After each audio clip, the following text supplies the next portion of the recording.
Okay, this lady has a habit of attacking Christians. He cites to 2021, where she attacked a pastor, and in 2022, a life-threatening attack on a lady pastor for which FIRs have been filed. He alleges that several charges have been filed on her, but police have failed to arrest her. Shame on you, Indian law. Shame on you, Indian police.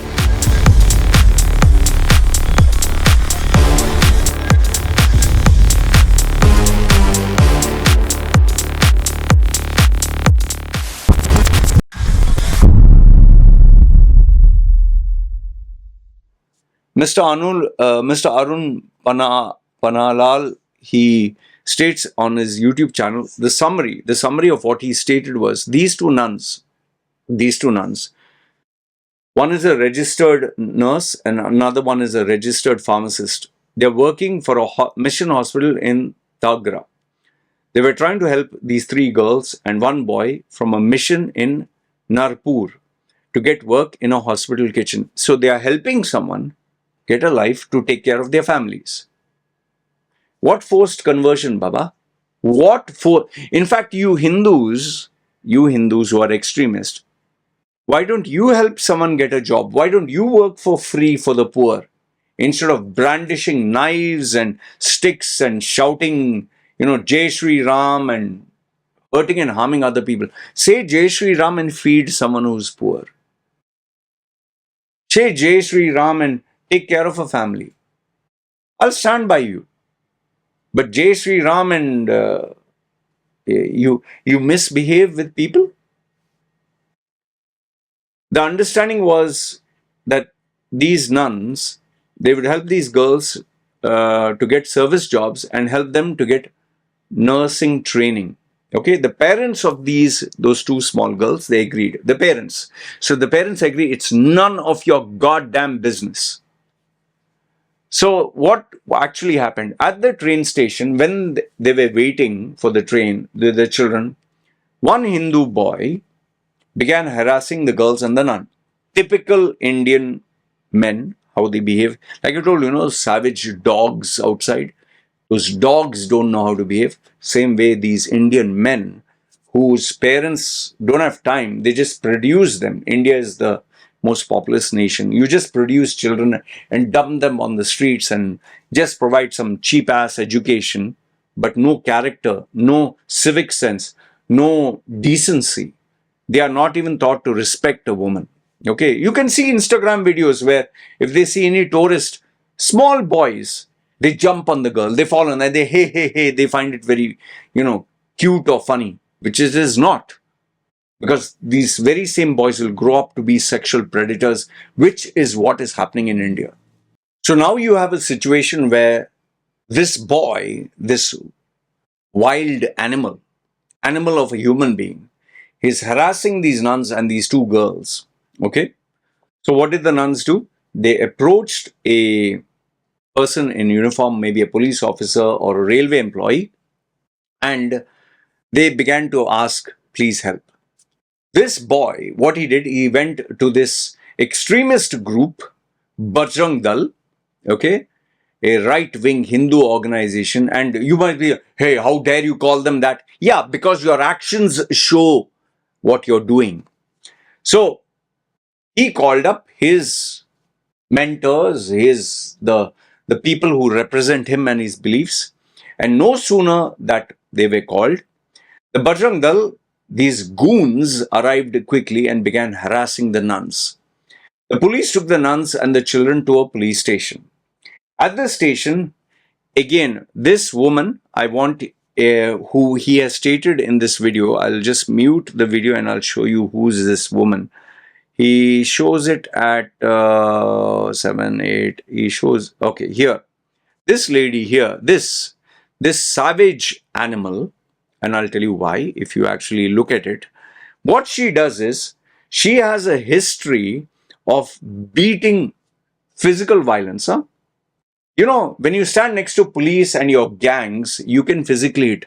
One-on-one you try hitting, and I'll tell you, people will just look at the way she is assaulting this guy. Look at the way she is assaulting. Just have a look, okay? She's lecturing him. He's peaceful. The man is peaceful. Okay. And then I want you to watch what does she do. Okay. Wait 1 minute. Let me show you here. Okay. She is pinpointing. Okay. He's talking to her, and watch this. Watch this closely. He's talking. He's only talking to her. He doesn't say anything. And then this is how. See, look.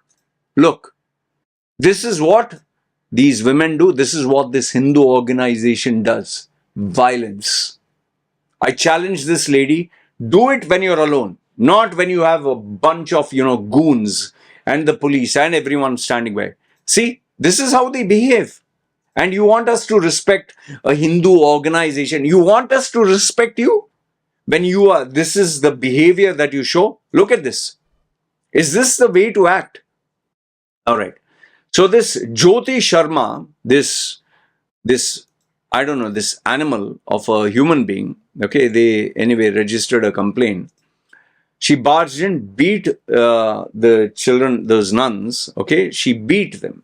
Okay, she beat the children and she tried to assault the nuns as per this report.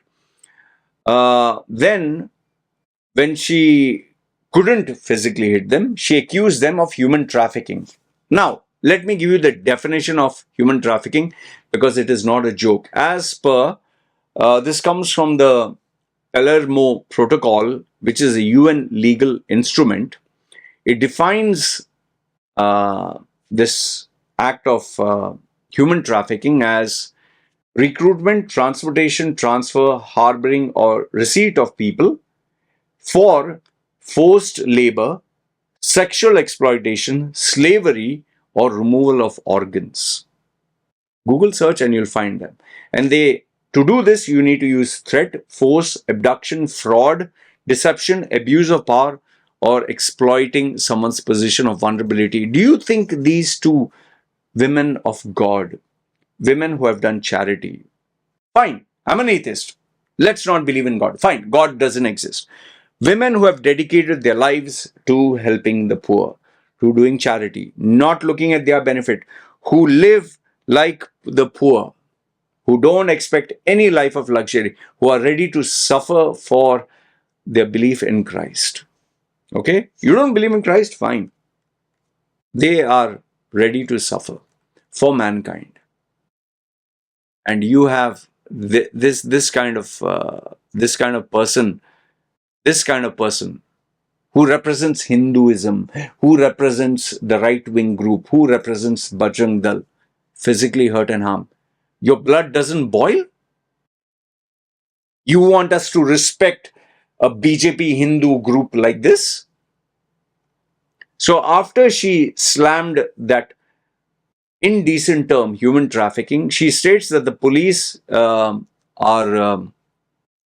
this gentleman here, he states, Mr. Arun, he states that the police allowed the assault to take place in their, which I've told you, the police are bloody cowards. Okay, in India, the police are bloody cowards. They can't do anything. Okay, they're just there for namesake, just to serve the politicians or the people in power and wag their tails. Okay, so after they assaulted during their duty, he claims that this Jyoti Sharma, who is a habitual criminal, in his video, he clearly states that she is a habitual criminal who has done bad for other people and has a history of attacking Christians, the lady here. Okay, this lady has a habit of attacking Christians. He cites to 2021, where she attacked a pastor, and in 2022, a life-threatening attack on a lady pastor for which FIRs have been filed. He alleges that several charges have been filed on her, but police have failed to arrest her. Shame on you, Indian law. Shame on you, Indian police. Mr. Arun has addressed the Chief Minister of Chhattisgarh, claiming that a public statement of the nuns being guilty of human trafficking is a shameful act. He calls for the resignation of the Home Minister, which I highly support and endorse. Yes, you are right. We do not need such incompetent what do you call, public servants. It's called public servants, and I call them fools. Why? Because they dance to the tune. They dance to the tune of those in power, even if they do something that is very wrong. We saw, no, how the Goa minister, he assaulted a doctor like a gangster. Yeah, you remember that? Let me show you. Goan minister uh, insults doctor, Goan minister. You remember that video which I made? Here, who is this? This is a doctor. Wait, this sausage head. Okay, this guy, another clown. Okay, this guy, he believes in some gundagiri business. You know, he goes and, hey, you act too smart. Okay, yes, sir. You act too smart. You don't know who I am. Don't get me angry. That's how he talks. And he took his camera proudly to show how he is being a typical gangster. These are public servants. Instead of following the ways of Mahatma Gandhi or being an exemplary leader, they watch too many of these Bollywood movies where gangster stuff works, you know. And then, oh, I apologize, I did it for the people. Shut your pie hole, yeah. Okay, so now the calls for justice are release these nuns because you are abusing them, okay, and their health is being affected right now. Right now, these two poor nuns, who knows what state they are in. The There are a couple of ministers who have gone and met them, political heads, MPs from Kerala, including the UDF, LDF, okay, Congress, delegations from CPIM, Home Minister Amit Shah, the great Amit Shah. He is going to meet them. Yeah, damage control, not because he loves and cares for them. Damage control, let's be honest, okay? Damage control. And Kerala BJP leaders have expressed support. Yeah, sure. You want votes, no? You want votes. Oh, we love you. Yeah. As long as you'll get the votes. But I can assure you this, nobody from Kerala is going to vote for you, my dear BJP in Kerala. Okay, nobody wants to vote for you because you have a Hindutva agenda. You are insecure Hindus and you do not represent any of the values taught by Hinduism. Okay, so that is why Kerala is a very happy state without you. I've spoken to Malayalis, I've spoken to Keralites, I've spoken to Malabaris, whatever you want to call them. My own father was from Kochi, Kerala. I never met him. So I'm proud. You can call me rice bag. I prefer better than cow dung. You can call me, oh, Malbari, ha ha ha. Yes, I'm very proud. Very proud. I prefer not being a North Indian, please. North Indians, you have a very good reputation. We know who you are, what you are. I prefer being. You consider it an insult calling me Malayali. I consider it pride being called a Malayali. Okay? You consider it an insult calling me a rice bag. I consider it pride, where at least I eat rice and not cow dung. And your religion, if someone can dump your religion for rice, it shows how much value your religion has. So when you call someone a rice bag, no, you're insulting yourself because it clearly shows the value of your religion is equal to a little bit of rice. And I take that with great pride, knowing that this rice will feed me, but your religion, which discriminates, which is involved in casteism, which is involved in harming and hurting Dalits, which promotes untouchability, which promotes everything from dowry to once upon a time the sati system, which today promotes eating cow dung and drinking cow urine. I prefer any day being a rice bag. Rice is so nice. You can eat the cow dung. Okay. So, bottom line, what I want to, and if it is paining you, what I'm saying, if it makes you angry, very good. Because when I see these two poor nuns who give their life for poor, who are like maybe my mother or my elder sister or maybe grandparents, whatever, who are doing good for people, who are feeding Hindu, Muslim, Christians. And listen, your your bullshit, no, about forced conversion. You're an insecure religious group. You know, if someone converts to another religion, means your religion is weak.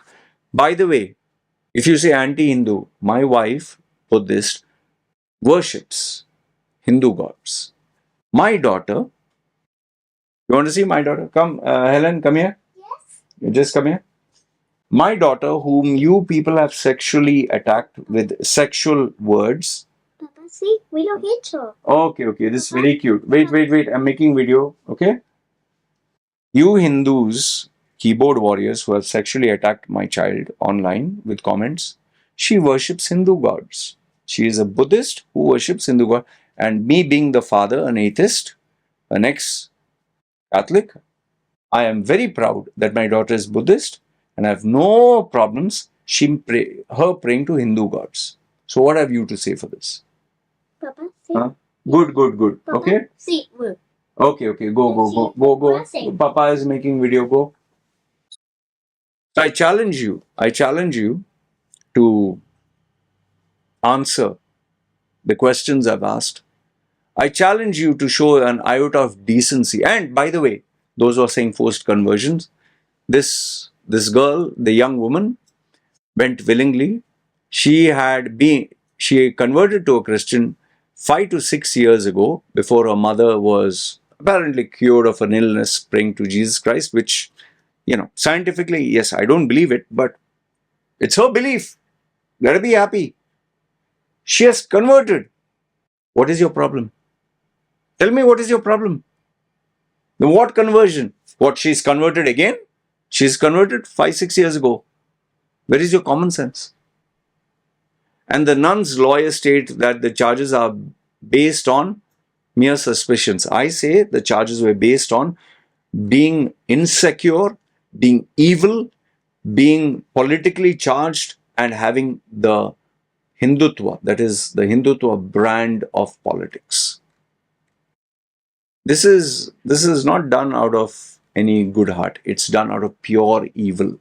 And this is not Hinduism.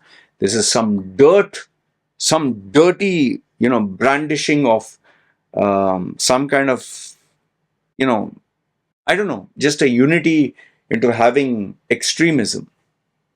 And you should be ashamed of yourself.